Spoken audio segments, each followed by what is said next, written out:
Our next speaker is a candidate for U.S. Senate. Dr. Wehby is the Director of Pediatric Neurosurgery at Emmanuel Children's Hospital. She is a graduate of the University of Notre Dame, Baylor College of Medicine, UCLA Neurosurgery Residency, and the University of Utah Pediatric Neurosurgery Fellowship. Please join me in welcoming Dr. Wehby.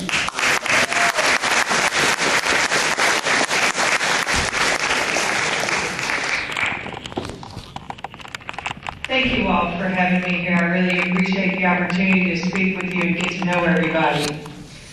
How many of you think that your children are going to have the same opportunities that you had growing up? Do you see? You know, I've got 4 teenage children. And when I think about what's happening to our country, you know, I just couldn't take it anymore. I'm like the rest of you here on this gorgeous Saturday night. You're sitting inside here because you care about this country.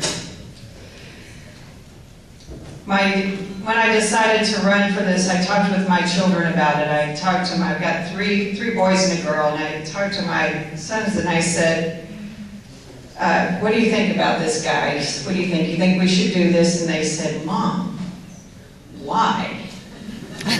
Why would you leave a job that you trained until you're 35 years old to do, and everybody loves you, to take a job where people say all sorts of mean and nasty things about you on the internet? And the reason I told them is that I think I can make a difference.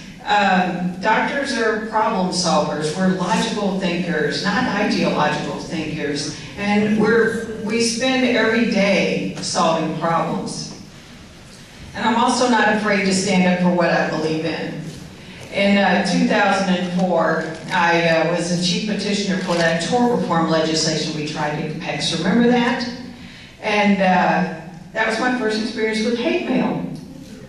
Then in 2009, when this Obamacare legislation was coming through, I made national ads that ran across the country talking about the problems with this law. Had to change my home phone number after that because people had my home phone number and were calling and making threats. And so I'm not afraid to stand up for what I believe in. I'm not a career politician. They're the ones who got us into this mess. They vote for laws they don't understand, leave the rest of us holding the bag, and when we call them on it, they blame everybody else. $300 million, oh, no big deal, oh, no big deal. You know, nobody's responsible. Where is that accountability? You know, when I take a baby to the operating room, when I'm talking to parents before we go back to surgery, and they hand me that baby, their most precious gift in the world, what they treasure most, more than anything, and they hand me that baby and say, Dr. Wehby, take care of my baby. That is the most precious, most heartwarming time for me. And that is the incredible degree of responsibility.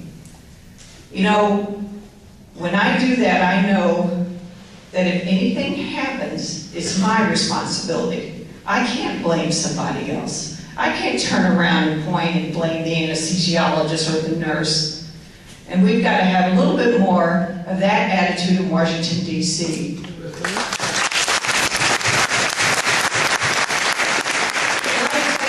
About Jeff Merkley. Jeff Merkley believes that you need a massive federal bureaucracy to dictate, mandate, regulate, control every single aspect in your life because you don't know how to do it for yourself. He doesn't know that Oregons are very independent-minded. We don't like being micromanaged from Washington, D.C. That's not who we are. We're pioneers. It's in our DNA. We want to run our own life. And we all know out here, particularly in timber country, about fire. Government's like fire. If it's small and contained and under control, It's good. Keeps you warm, you can cook with it. Gives you a little light. But when it's massive and out of control, it consumes everything in its path.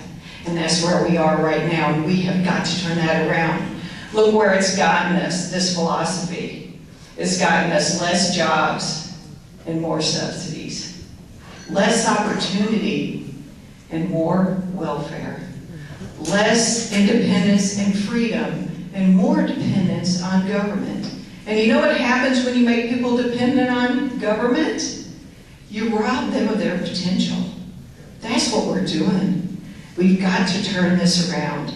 You've got to help me do that, because Jeff Merkley is very vulnerable. His approval rating's in the 30s, folks. It's time to get rid of that guy.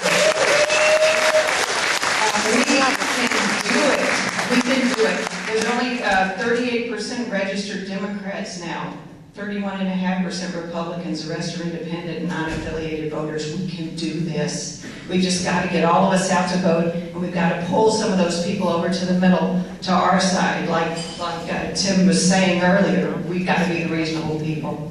So just in conclusion, I do want to say,